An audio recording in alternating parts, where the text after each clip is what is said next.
Okay, folks, this is my Coda on transhumanity, and after this, I'm going to pass the baton to my fellow humans and let them take the floor. I'm going to start with a quote from Isaiah Berlin, 1979. I have the essay. It's a wonderful essay. If anybody would like it in its entirety, I'll dig it out. The quote goes like this: "The great machine of science does not yield answers to problems of metaphysics or morality. To reduce the central problem of human life to problems of means, that is, of technology, is not to understand what they are. To regard technical progress as being identical with or even a guarantee of cultural progress is moral blindness," unquote. To which I think moral abdication as a synonym, an approximation, sort of one and the same. In the most important book in the Bible, Job, with great deference and politesse, instructs God in moral agency. God is infinite and without discernment. Man is the moral agent of the universe. This is clarified in one of the murkiest and most challenging paradoxes of the New Testament: Son of God, Son of Man. We are preordained, hardwired, if you like, to fail. It is Luciferean sacrilege to think that we might surpass or somehow avert that failure, to think we might pass the baton to something. Shirking or deflecting all that God has ordained, we fail at. Danaylov suggests man is an unfolding process or continuum of which transhumanity would be only the most radical change to date.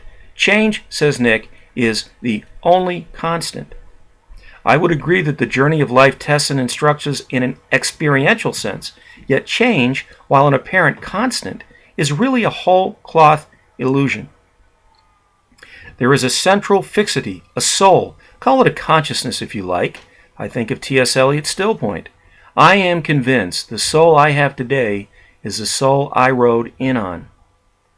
Curiously paralleling the Singer quote, though with an entirely different spin, Kurzweil says this of the singularity, quote, "Most long-range forecasts of what is technically feasible in future time periods dramatically underestimate the power of future developments because they are based on what I call the intuitive linear view of history rather than the historical exponential view," close quote. That's the end of Kurzweil there. In short, we cannot possibly see, much less consent to all that lies in store for us. Linearity comports moral agency, whereas exponentiality returns us to a pre-Job state. Man is indeed rendered superfluous in an exponential unfolding where human agency is rescinded and God is once again left to his infinity, his quantum possibility, his incoherence, and yes, his blindness. Moral agency is a delimiter.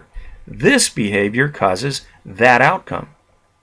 Thus, we have a more climactic, and I might say less ill-considered take on Singer's human abdication, what Kurzweil calls the singularity. I suppose if we hurl ourselves into a pit, there is a chance we might land on our feet, reinvigorated and unharmed. But who is coaxing us to hurl ourselves into a pit, and with what motive?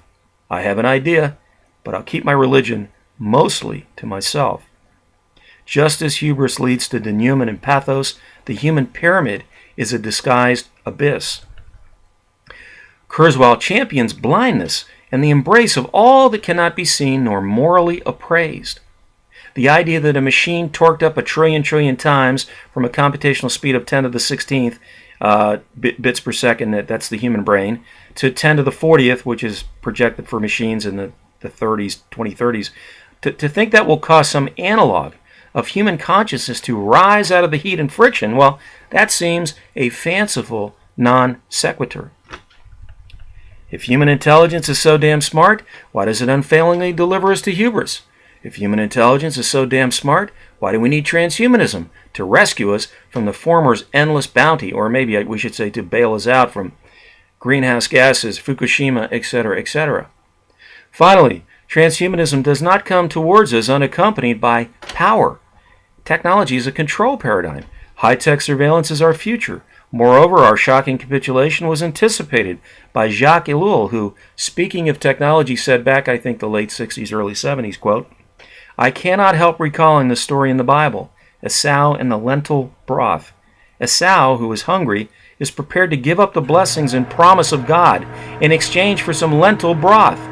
In the same way, says Elul, modern people are prepared to give up their independence in exchange for some technological lentils. That was my sump pump. Sorry. Abraxas will not be unseated from his juggernaut, not until the end. I am a Christian. I am an eschatologist. I believe in the purposeful unfolding of human history. No prefixes, please. I believe history will end before the post-human era begins.